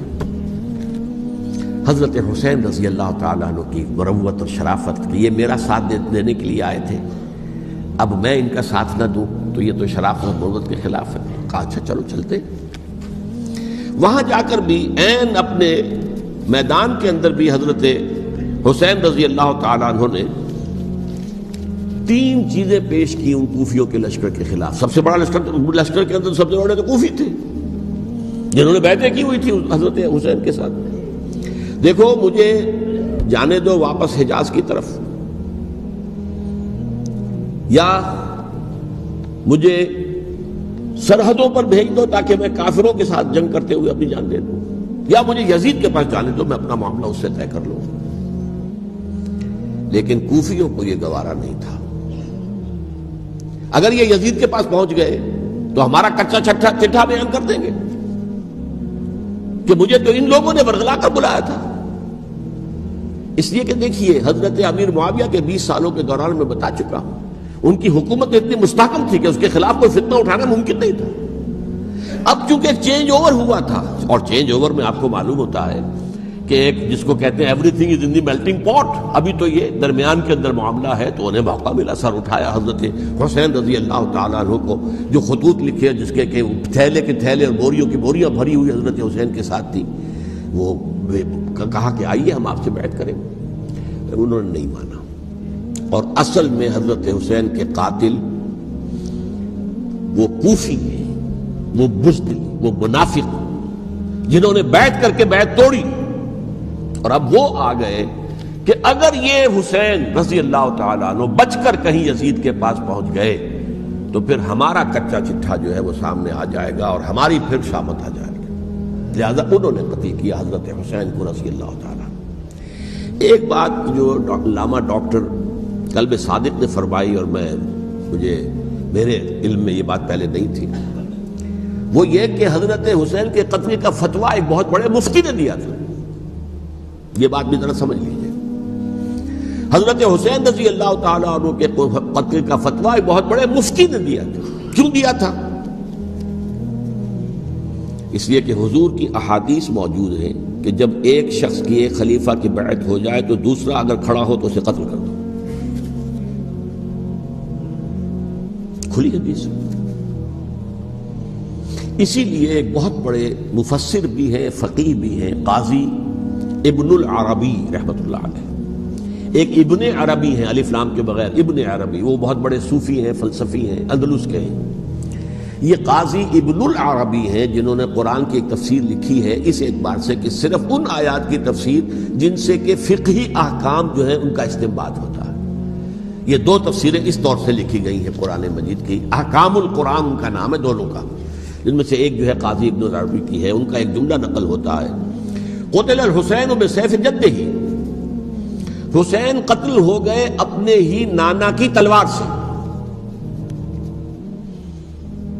وہ تلوار کیا تھی؟ جب کسی کی بیعت ہو چکی ہو پھر کوئی کھڑا ہو مدعی خلافت، قتل کر دو. میرے نزدیک حضرت حسین مدعی خلافت نہیں تھے. یہ بات اس وقت سامنے لوگوں کے نہیں آئی، بلکہ حکومت نے یہ باور کرا دیا کہ یہ تو باغی ہے، یہ مدعی ہے خلافت کے. انہوں نے تو دعویٰ نہیں کیا خلافت کا، وہ تو صرف اس عمل کو روکنے کے لیے میدان میں آئے تھے. اور اس بات کو اچھی طرح سمجھ لیجئے کہ اس وقت تک یہ جو تصور آج ہمارے پاس ہے کہ ریاست علیحدہ ہے، حکومت علیحدہ ہے. State of Pakistan, we are loyal to the state of Pakistan.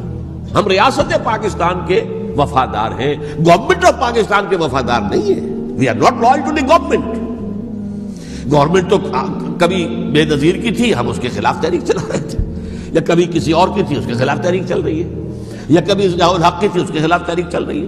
Government کو بدلنا تو عوام کا حق ہے. آج اس وقت نہیں تھا، اس وقت ریاست اور حکومت کا کوئی فرق نہیں تھا. لہذا جو حکومت سے اختلاف کرے گویا کہ باغی ہے. یہ ہے اصل میں وہ پیچیدہ مسئلہ کہ کیوں کسی مفتی نے فتویٰ دے دیا. اس لیے کہ اس وقت تک ریاست اور حکومت کا فرق واضح نہیں تھا دنیا پر. یہ تو ابھی کوئی 100-150 سال کی بات ہے کہ آج ہمارا جو پولیٹیکل سائنس کا ایولیوشن ہوا ہے وہ اس اسٹیج تک پہنچ گیا ہے کہ اسٹیٹ علیحدہ ہے، حکومت علیحدہ ہے. حکومت تو اسٹیٹ کے 3 آرگنز میں سے ایک آرگن ہے.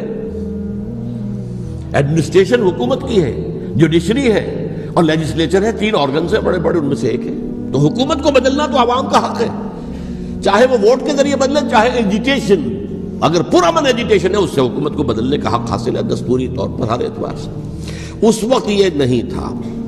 لہذا صورتحال یہ بن گئی کہ حکومت وقت نے باور کرا دیا مسلمانوں کو. ورنہ سوچئے نواسۂ رسول کو قتل کرنا کوئی آسان کام تھا. آخر سب کلمہ گو تھے کہ نہیں تھے؟ کلمہ گو تو تھے نا، اور حضور سے عقیدت اور محبت میں کمی. لیکن یہ کہ فتویٰ اگر ایک بہت بڑے مفتی کا، جو کہ حضرت علامہ ڈاکٹر قلب صادق صاحب نے فرمایا، مجھے اس مفتی کا نام بھی معلوم نہیں، کہ ایک مفتی ہی کا فتویٰ تھا وہ، جس کے بنا پر اب ان لوگوں نے حضرت حسین کو قتل کیا. اور یہی وجہ ہے کہ انہوں نے پھر خیموں کو بھی آگ لگا دی. وائی؟ حالانکہ دیکھیے اگر دشمنی کا انتقام ہوتا تو حضرت علی بن حسین جو بیمار تھے، جو بعد میں زین العابدین رحمت اللہ علیہ کے نام سے، پھر یہ اہل تشیع کے 4تھے امام معصوم ہیں، حضرت علی، حضرت حسن، حضرت حسین، اور پھر حضرت علی بن حسین زین العابدین رحمت اللہ علیہ، کیا ان کو بھی قتل کرتے تھے؟ حضرت حسین کی نسل ہی ختم ہو جاتی، لیکن نہیں کیا۔ آگ کیوں لگائی؟ آگ اس لیے لگائی کہ وہ جو ڈاکومنٹری پروف ہے ہماری غداری کا یزید کے خلاف حضرت حسین کو جو ہم نے دعوت دی، وہ جو ڈاکومنٹری پروف خطوط کی شکل میں موجود ہے وہ ختم ہو جائے، ڈسٹرائے ہو جائے۔ اس کے لیے انہوں نے خیموں میں آگ لگائی۔ بہرحال یہ ہے تاریخی پس منظر، یہ اسی سبائی فتنے کا تسلسل ہے جس نے سب سے پہلے حضرت عثمان کی جان لی رضی اللہ تعالیٰ عنہ۔ 5 سال تک مسلمانوں میں خانہ جنگی رکھی، حضرت علی کو پھر شہید کیا، اور اس کے بعد جو ہے 20 سال حضرت امیر معاویہ کے تو سر نہیں اٹھا سکے، لیکن پھر جب ایک چینج اوور ہو رہا تھا تو اس وقت انہوں نے موقع غنیمت سمجھا کہ اب کھڑے ہو جاؤ اور اب دوبارہ ایک فتنہ جو ہے اس کو امت کے اندر پیدا کر دو۔ اچھا، اس معاملے میں ایک بات جو میں نے وہاں کہی کہ ہمارے ہاں شاعرانہ جو مبالغہ آمیزی ہے، یہ میری گفتگو کا حصہ انہوں نے حذف کر دیا ہے۔ اور میں نے ایک سنی شاعر، بہت بڑے عالم، جن کے حوالے سے آج بھی میری تقریر ہوگی خالق جناح ہال میں، مولانا محمد علی جوہر کے ایک شعر کے حوالے سے کہا کہ قتل حسین اصل میں مرگ یزید ہے، اسلام زندہ ہوتا ہے ہر کربلا کے بعد۔ میں نے کہا بالکل محمل شعر ہے، اسلام مرا ہی نہیں تھا، زندہ ہونے کا کیا سوال؟ اور اگر کسی درجے میں مزمحل یا زخمی ہوا تھا تو وہ تو رہا، کربلا کے بعد بھی رہا، یزید کی حکومت بھی رہی، بنو امیہ کی حکومت بھی چلی، کوئی تبدیلی تو نہیں آئی۔ یہ کیا کہہ رہے ہیں؟ اسلام زندہ ہوتا ہے کربلا کے بعد؟ میں نے کہا اسلام مرا نہیں تھا۔ جیسے میں نے یہ کہا کہ ملوکیت جو ہے وہ اب شروع نہیں ہوئی، ملوکیت تو 20 برس پہلے شروع ہو چکی تھی حضرت امیر معاویہ کے، لیکن ظاہر بات ہے کہ حضرت حسن نے، حضرت حسین نے اس کو قبول کیا، اور حضرت حسین نے تو پھر 10 سال تک ولی عہدی جو تھی چاہے بیعت نہیں کی، لیکن اس کے خلاف میدان میں آ کر چیلنج تو نہیں کیا۔ اس اعتبار سے یہ معاملہ جو ہے اسلام زندہ ہوتا ہے کربلا کے بعد، یہ بے تکی بات ہے۔ ہاں، حضرت شاہ اسماعیل شہید رحمۃ اللہ علیہ کی اگر میں تشبیہ کو، تمثیل کو سامنے رکھوں تو اسلام کی عمارت 6 منزلہ ہے، 6ٹی منزل ٹاپ کی وہ گر گئی، 5 منزلیں انٹیکٹ تھیں، اسلام مرا نہیں تھا۔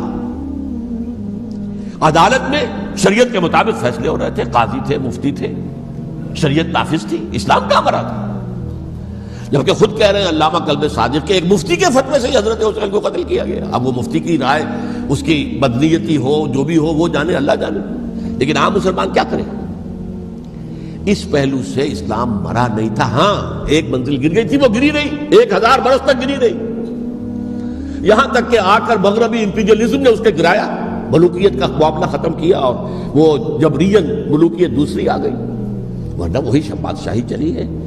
بلکہ دور بنو امیہ میں وہ بادشاہی پوری طرح اس نے بالوں پر نہیں نکالے تھے، اصل باروں پر تو اس نے نکالے ہیں دور بنو عباس میں آ کر، اور پھر سلاطین جو ہے جو ترک خلفاء ہے، ان کا بھی بادشاہت تھی، اور کیا تھا، وہ خلافت تو نہیں تھی۔ تو یہ تو اسلام میں جو بھی نقص واقع ہو گیا تھا، کبھی واقع ہو گئی تھی، وہ جو کی تو برقرار رہی، اس کو بھی تسلیم کیا۔ میں اللہ کا شکر ادا کر کے کہتا ہوں کہ دونوں حضرات، دونوں شیعہ دانشور اور بڑی اعلیٰ سطح کے جو شیعہ عالم تھے، انہوں نے اس بات کو تسلیم کیا اور میری اس بات کو چیلنج نہیں کیا۔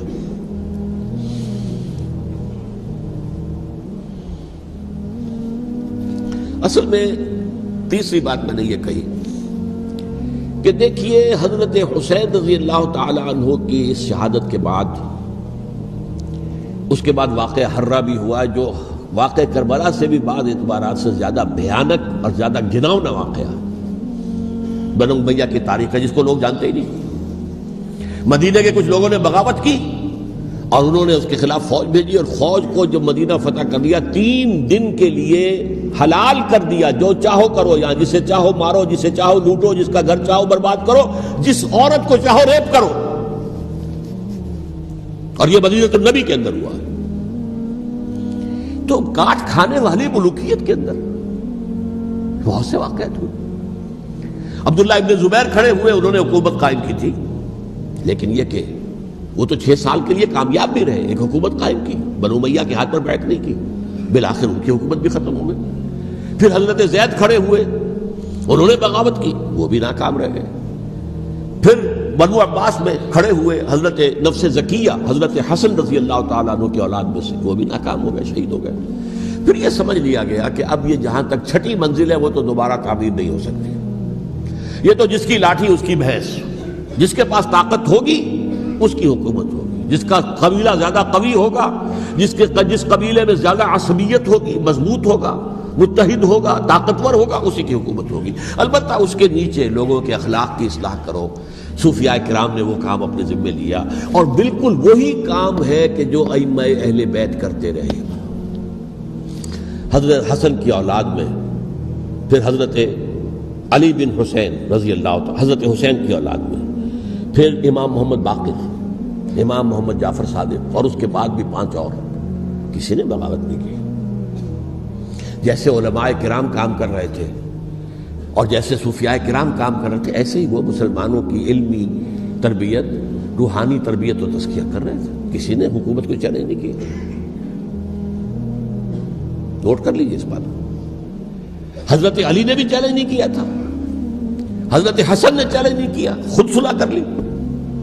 تو ائمہ اہل بیت جو 12 یہ گنتے ہیں، جن میں سے آخری جو ہے حضرت مہدی کو تو ابھی ظاہر ہونا ہے، ان کے عقیدے کے مطابق وہ روح پوش ہیں، وہ ظاہر ہوں گے۔ لیکن 11 حضرات کے بارے میں یہ کہ حضرت حسین کے سوا کسی نے بھی چیلنج نہیں کیا وقت کے نظام میں، اور حضرت حسین نے بھی اس مغالطے پر کیا کہ کوفی ساتھ دیں گے، اور یہ موقع ہے کہ یہ جو چھٹی منزل اسلام کی گر گئی ہے اسے دوبارہ تعمیر کر دیا جائے۔ انہوں نے خلافت کا دعویٰ نہیں کیا تھا، یہ انہیں عوام کو مغالطے میں مبتلا کیا گیا کہ یہ خلافت کا مدعی ہو کر سامنے آیا۔ جیسا کہ میں نے آپ سے کہا تھا، امیر معاویہ نے حضرت علی کے عہد خلافت میں کبھی خلافت کا دعویٰ نہیں کیا، مدعی خلافت نہیں تھے وہ تو یہ کہتے تھے کہ قاتلان حسین جو ہے، قاتلان عثمان کو سزا دو، قصاص دو، بس۔ اسی طرح حضرت حسین نے بھی، اب دیکھیے اس ضمن میں اس میں کوئی شک نہیں ہے، حضرت حسین رضی اللہ تعالی عنہ کی جو شہادت ہوئی ہے، ان کے ساتھیوں کی، اعزاء و اقارب کی، تاریخ انسانی میں یہ عزم، ہمت، شجاعت، مثابرت، صبر، استقلال، استقامت، اس کی ایک بہت روشن مثال ہے، بہت روشن مثال ہے، بہت روشن مثال ہے۔ لیکن اس سے تاریخ کی رفتار پر کوئی اثر نہیں پڑا۔ وہ جو ملوکیت آ گئی تھی وہ اور گہری سے گہری ہوتی چلی گئی۔ واقعہ کربلا کے بعد تو واقعہ ہررا ہوا، میں نے گنوا دیا، اس سے زیادہ تو میرے خیال میں کہ اور ہمارے لیے لائق شرم جو ہے کوئی واقعہ ہے ہی نہیں اس پہلو سے۔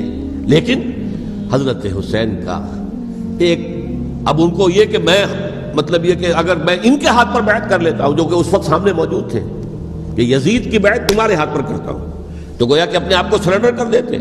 وہی خطرہ جو امیر معاویہ کو تھا کہ مجھے وہ تو پہنچنے بھی نہیں دیں گے علی تک رضی اللہ تعالیٰ عنہ، اور مجھے پہلے ہی شہید کر دیں گے، یہی خطرہ حسین کو تھا رضی اللہ تعالیٰ عنہ کہ مجھے یزید تک پہنچنے نہیں دیں گے، پہلے ہی قتل کر دیں گے۔ اور ویسے بھی یہ ایک شرافت، مروت اور حمیت اور غیرت اور عزت نفس کا تقاضا بھی تھا کہ بھائی معاملہ ہے یزید کا، میرا مجھے وہاں جانے دو، اللہ اللہ خرسنا، یو کین اسکورٹ می، میرے دائیں بائیں چلو تاکہ میں کہیں اور بھاگ نہ جاؤں تمہارے خیال میں، مجھے وہاں پہنچا دو، میں وہاں پہ جا کے اس سے معاملہ کر لوں۔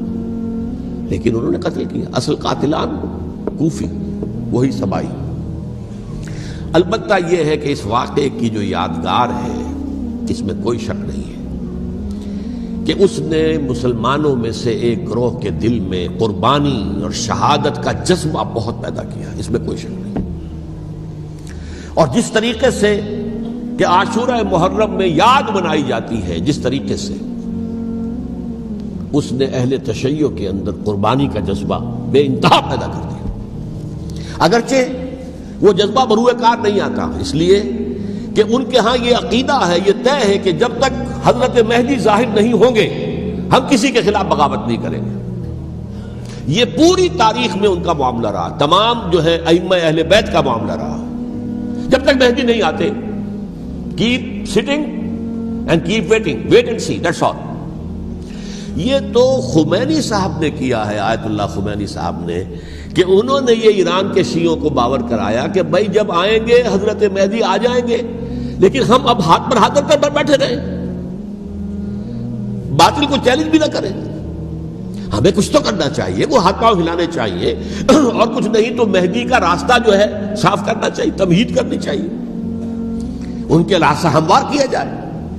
تو یہ ان کی بڑی عظمت ہے آیت اللہ خمینی صاحب کی کہ اہل تشیع ایران کے جو ہے ان سے انہوں نے یہ بات منوا لی کہ ہم بالکل انرٹ نہیں بیٹھے رہیں گے، بلکہ اب انہیں نائب امام قرار دے کر اور ولایت فقیہ کے فلسفے کے حوالے سے، یہ دو چیزیں ان کی جو ہیں بنیادی فلسفے کی ہیں، وہ اس وقت میرا موضوع نہیں ہے، انہوں نے عوام کو ایسا کھڑا کیا ہے کہ 20,000 سے لے کر 30,000 کے درمیان انسانوں نے جانے دے دی، عورتوں کے جلوس نکلے، شیرخوار بچہ گود میں ہے عورت کے، اور گولی کھا رہی ہے اور مر رہی ہے، گر رہی ہے۔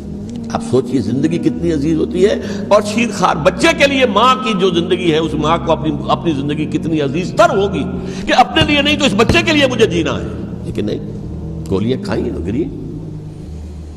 یہ جذبہ انہی میں ہے۔ واقعہ یہ ہے کہ اہل سنت کے اندر یہ جذبہ نہ ہونے کے برابر ہے، یہ میں واشگاف الفاظ میں کہہ رہا ہوں۔ پورے عالم اسلام میں صرف شیعہ ایران ایسا نکلا ہے کہ جس نے بادشاہت کا خاتمہ کیا، باقی سعودی عرب میں بادشاہت بیٹھی ہوئی ہے، ڈٹ کر بیٹھی ہوئی، اربوں ڈالر کا ایک ایک محل بنتا ہے ان بادشاہوں کا، اور سنی سن ہے، سن، کوئی حرکت نہیں۔ وہ تو اب جو حرکت ہو رہی ہے وہ اینٹی امریکن حرکت ہے جو ہو رہی ہے، وہ در حقیقت وہ مسئلہ بالکل دوسرا ہے جو اس وقت ہو رہا ہے، لیکن یہ کہ عالم اسلام میں کوئی تحریک ایسے نہیں اٹھی۔ یہ اہل تشیع میں ہے جو بالکل استثنائی بات ہے کہ انہوں نے جو ہے ایک ایسا بادشاہ جس کو کہا جاتا تھا کہ اس کا جو اسلحہ خانہ ہے وہ ایشیا میں سب سے بڑا اسلحہ خانہ ہے، جو 2500 سالہ پرانی جو ایک عظمت تھی ایران کی، اس کو دوبارہ تازہ اور زندہ کرنا چاہتا تھا۔ 2500 سالہ برسی اس نے منائی تھی، اس کے لیے ایک شہر آباد کیا تھا کہ خسرو یا سائرس یا ذوالقرنین قرآن مجید کی اصطلاح میں اس کی یادگار بنائی تھی، اور وہ سوچ رہا تھا کہ وہی عظمت دوبارہ ایران کی ہوگی جو کہ خسرو کے زمانے میں تھی، جس کا قرآن مجید میں سورہ کہف کے اندر ذکر ہے، مشرقی فتوحات، مغربی فتوحات، شمالی فتوحات۔ تو وہ بادشاہ ہے، اس کو بھاگنا پڑا ہوا قربانی کی وجہ سے۔ تو یہ جو ہے واقعہ کربلا نے، اس میں کوئی شک نہیں ہے کہ ایک ایسی مشعل روشن کی ہے جس کو کہ ہر شخص کو دیکھنا چاہیے۔ یہ بھی انسان، جیسے کہ اقبال نے ایک شعر کہا تھا غالب کے لیے، فکر انسان پر تیری ہستی سے یہ روشن ہوا ہے، پرے مرغ تخیل کی رسائی تاک ہو جا۔ تو فکر انسان پر حضرت حسین کی قربانی سے یہ واضح ہوا ہے کہ انسان کس حد تک جا سکتا ہے قربانی دینے کے لیے اپنے کسی مقصد کے لیے۔ مقصد ان کا جو تھا، میں نے اسی لیے آیت پڑھی تھی، معاذ اللہ ثم معاذ اللہ۔ میں ایک آخری بات جو کہہ رہا ہوں وہ نوٹ کر لیجئے، ایک خاص انتہائی نقطہ نظر کے عام کیے جانے کی وجہ سے سنیوں میں بھی ایک انتہائی رد عمل پیدا ہوا ہے، ایکسٹریم رائٹسٹ سنیز۔ اگر ایک طرف سے حملہ کیا گیا ہے حضرت عثمان کی نیت پر، ان کو خیانت کا الزام لگایا گیا، ان پر اقربا پروری کا الزام لگایا گیا، حضرت ابو موسیٰ شریف پر خیانت اور غداری کا الزام لگایا گیا، یہ ساری چیزیں اگر صحابہ کرام کے اوپر ہوئی ہیں، امیر معاویہ پر، امیر اور عمرو بن العاص پر، تو جواب میں کچھ لوگ کھڑے ہو گئے، حضرت علی وہ اقتدار کے طالب تھے، معاذ اللہ ثم معاذ اللہ ثم معاذ اللہ۔ یہ اہل سنت کا موقف نہیں ہے۔ حضرت حسین اقتدار کے طالب تھے، ہرگز نہیں، ہرگز نہیں، ہرگز نہیں۔ وہی اصول جو میں نے بتایا تھا سب کے لیے لاگو رہے گا، وہ امیر معاویہ کے لیے ہے تو حضرت علی کے لیے بھی ہے، حضرت حسین کے لیے بھی ہے۔ کہ نیک نیت ہے، آپ ان کی کسی رائے سے اختلاف کر سکتے ہیں لیکن ان کی نیت پر حملہ نہیں کریں گے۔ نیت پر حملہ کریں گے آپ کا ایمان بالرسالت جو ہے وہ مجروح ہو جاتا۔ یہ رسول کے ساتھ بھی، رسول نے ان کا تزکیہ کیا، یتلو علیہم آیاتہ ویزکیہم، اس کا سارا عمل محمد کا کیا ہوا صلی اللہ علیہ وسلم۔ تو صحابی کے معاملے میں یہ ہمارے ہاں ان کو اہل سنت جو ہیں جو معتدل مزاج کے، اکثریت ان کی، یہ تو چند لوگ ہیں، ذرا قلم چلا لیتے ہیں تو ان کی بہت سی کچھ چھوٹی چھوٹی کتابیں بھی شائع ہو گئی ہیں بہت، لیکن انہیں اہل سنت نے قرار دیا ناسبی یا خارجی۔ جیسے خوارج نے کہا تھا حضرت علی بھی کافر ہیں اور حضرت امیر معاویہ بھی کافر ہیں، حضرت عمرو بن العاص بھی کافر ہیں، معاذ اللہ ثم معاذ اللہ۔ ایسے ہی کچھ لوگ حضرت حسین پر بھی الزام لگاتے ہیں کہ اقتدار کی ہوس اور طلب کے اندر انہوں نے یہ سارا سفر کیا تھا، اور بس یہ ہے کہ وہ جو بازی تھی وہ ہار گئے. اللہ اللہ خیر صلی اللہ، اس سے آگے کیا ہے معاملہ؟ نہیں، معاذ اللہ ثم معاذ اللہ. اسی لیے میں نے آیت آج جو پڑھی تھی ایک اور جو بہت بظاہر آپ کو معلوم ہوئی ہوگی، غیر متعلق ہے میرے آج کے عنوان سے. تلک الدار الآخرۃ نجعلھا للذین لا یریدون علوا فی الارض ولا فسادا. یہ سورہ قصص کے آخری آیات میں سے. دیکھو یہ آخرت کا گھر جو ہے وہ ہم خاص کر دیں گے ان لوگوں کے لیے جو اس زمین میں اپنے اقتدار کے طالب نہیں ہوتے. زمین میں اقتدار کے طالب ہوگے فساد ہو جائے گا. تم بھی طالب، میں بھی طالب، جھگڑا ہوگا، لڑائی ہوگی، دنگا ہوگا، فساد ہوگا. تلک الدار الآخرۃ نجعلھا للذین لا یریدون علوا فی الارض ولا فسادا. جو لوگ زمین میں اپنے اقتدار کے طالب اور اس کے نتیجے میں فساد پیدا کرنے والے نہیں ہیں، ان کے لیے ہم نے آخرت کا گھر خاص کیا ہے. والعاقبۃ للمتقین، اور عاقبت جو ہے، انجام کار، آخرت جو ہے وہ تو متقیوں کے لیے ہے. اسی میں آئیں گے سب صحابہ کرام، خواہ وہ حضرت علی ہے رضی اللہ تعالیٰ عنہ، اور خواہ وہ حضرت امیر معاویہ ہیں، حضرت عثمان ہیں رضی اللہ تعالیٰ عنہ، خواہ حضرت حسن ہے، حضرت حسین ہے رضی اللہ تعالیٰ عنہ، خواہ عبداللہ ابن زبیر ہے، خواہ عبداللہ ابن عباس ہے، خواہ عبداللہ ابن عمر ہے رضی اللہ تعالیٰ عنہ اجمعین. اس اصول کو سامنے رکھ کر اختلاف آپ کر سکتے ہیں کسی سے بھی، لیکن کسی کی نیت پر حملہ کریں گے تو اصل میں آپ کا ایمان بالرسالت مجروح ہو جائے گا. علی کو نبی اکرم صلی اللہ علیہ وسلم نے اپنا نائب بنا کر چھوڑا تھا جب غزوہ تبوک میں جا رہے تھے مدینے میں. حضرت علی نے کہا کہ مجھے آپ عورتوں کے ساتھ بٹھا کے جا رہے ہیں. فرمایا تمہارا مقام میرے ساتھ وہی ہے جو موسیٰ کے ساتھ ہارون کا تھا. ہارون کو چھوڑ کر گئے تھے نا یہودیوں کے پاس جب گئے تھے تورات لینے کے لیے، تو تمہارا وہی مقام ہے میرے ساتھ. تو یہ حضرت علی ہے رضی اللہ، ان کے بارے میں میرا، ان کی کیا عظمت میری نگاہ میں. تو یہ 3 کتابچے ہیں، مجھے نہیں معلوم تیسرا یہاں ہے یا نہیں ہے. بہرحال آپ لوگوں کو ریکمینڈ کر رہا ہوں کہ ان کا مطالعہ کریں. اب یہ کہ آخری بات یہ کہ اصل ہمارے کرنے کا کام کیا ہے. دیکھیے کیوں نہیں کیا کسی نے بھی خروج کا معاملہ، وہ میں واضح کر چکا ہوں. بغاوت نہیں کی، کیوں؟ ایک تو ریاست اور حکومت میں فرق نہیں تھا. ذرا کھڑا ہو اور وہ باغی قرار پائیں گے، واجب القتل ہو جائیں گے، فتوے کی زد میں آ جائے، یہ معاملہ تھا. اور دوسرے یہ کہ عمارت پوری گری نہیں تھی، ایک منزل گری تھی نا. آج ہم کہاں کھڑے ہیں؟ پوری عمارت گری ہوئی ہے. نہ شرعی عدالتیں ہیں، نہ شرعی فیصلے ہیں، نہ احکام الہی نافذ ہے، نہ حدود اور قصاص کے معاملات ہیں، کچھ بھی نہیں. ہمارا فرض کیا ہے؟ حضرت حسین کی مدح کرتے رہیے، تعریف کرتے رہیے، صحابہ کرام کی مدح کرتے رہیے، مدح صحابہ، اس کے لیے مجلسیں قائم ہو رہی. بھائی کر کیا رہے ہو؟ تھے تو آبا وہ تمہارے ہی، مگر تم کیا ہو؟ ہاتھ پر ہاتھ دھرے منتظر فردا ہو.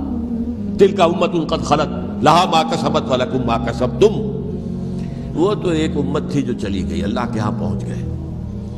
جو کچھ انہوں نے کمایا وہ ان کے لیے، تمہارے لیے نہیں ہے. تمہارے لیے وہ ہوگا جو تم کماؤ گے. ہمارے لیے راستہ اب یہی ہے کہ خلافت راشدہ کے مکمل نظام کو اثر نو قائم کرنے کے لیے منہج انقلاب نبوی کو اختیار کریں. میری کتاب اس پر، کیسٹس اس پر، آڈیو کیسٹس، ویڈیو کیسٹ، سی ڈیز، نہ معلوم ڈی وی ڈی، سب کچھ موجود. سیرت النبی پر تو میں عرض کر چکا ہوں. فلسفہ سیرت النبی سمجھنا ہے تو میری کتاب پڑھیے، ورنہ سیرت النبی آپ پڑھ لیں گے، واقعات معلوم ہو جائیں گے. فلسفہ سیرت سامنے نہیں آئے، اس کا آپ مطالعہ کریں گے میری کتاب سے. اور دوسرے یہ کہ یہ خلافت قائم کرنے کے لیے جو جد و جہد ہم کر رہے ہیں، تحریک خلافت پاکستان جس کا میں داعی ہوں ادنا سا، وہ تنظیم نہیں ہے، میں اس کا امیر نہیں، وہ ایک تحریک ہے. جیسے تحریک پاکستان کہلاتی تھی جس کی تنظیم تھی مسلم لیگ، پارٹی کا نام مسلم لیگ تھا، لیکن تحریک پاکستان. اس طرح تحریک خلافت پاکستان وہ ہم نے چلائی ہے تنظیم اسلامی کے تحت. یہ خلافت جب پہلی چلی تھی آج سے 84 سال قبل، نومبر 1921 میں خالد دینا ہال میں وہ مقدمہ چلا تھا، جس کے نتیجے میں بڑے بڑے جو لیڈر تھے ہمارے، مولانا محمد علی جوہر اور مولانا حسین مدنی اور مولانا ابوالکلام آزاد، ان سب کو 2 سال کی قید کی سزا سنائی گئی تھی. بغاوت، مقدمہ بغاوت، یہ خالد دینا ہال. اسی میں سن 91 یا 92 میں نے 3 دن تقریریں کی تھیں، جن میں آج سے پھر میں 3 تقریریں کرنے والا ہوں، ایک آج شام کو، ایک کل شام کو رات 9 بجے، آج بھی کل بھی، ایک پرسوں اتوار کی صبح کو 10 بجے ہے کیا 11 بجے۔ تو ان میں آپ حضرات شرکت فرمائیں تاکہ اصل جو ہمارے کرنے کا کام ہے، تاریخ کو بھی سمجھنا چاہیے، تاریخ کے عوامل کیا ہیں، کیا پس پردہ عوامل کار فرماتے ہیں، کیا کسی شے کی اصل حقیقت ہے، وہ سمجھنا چاہیے۔ لیکن یہ ہے کہ اس اعتبار سے میں نے جب یہ لفظ استعمال کیا تھا اس مذاکرے میں، لپ سروس، کہ یہ ہم صرف لپ سروس کرتے رہے، مدح کے بیان کرتے رہے، منقبت بیان کرتے رہے، حضور کی نعتیں کہتے رہے، تو اس سے تو بات نہیں بنے گی جب تک کہ وہ فرض منصبی شہادت علی الناس کا جو ہمارے ذمے ہے بحیثیت امت محمد صلی اللہ علیہ وسلم اس کو ادا نہ کرے۔ مجھے خوشی ہے کہ اس کی بھی تائید دونوں حضرات نے کی، ہاں یہ لپ سروس کا معاملہ ہے۔ اللہ تعالی حضرت حسین کے نقش قدم پر چلتے ہوئے، بلکہ اصل میں تو ہمارے لیے اسوہ رسول ہے محمد صلی اللہ علیہ وسلم کا، اس پر چلتے ہوئے ہم پاکستان میں اسلام کا نظام خلافت قائم کرنے کی جدوجہد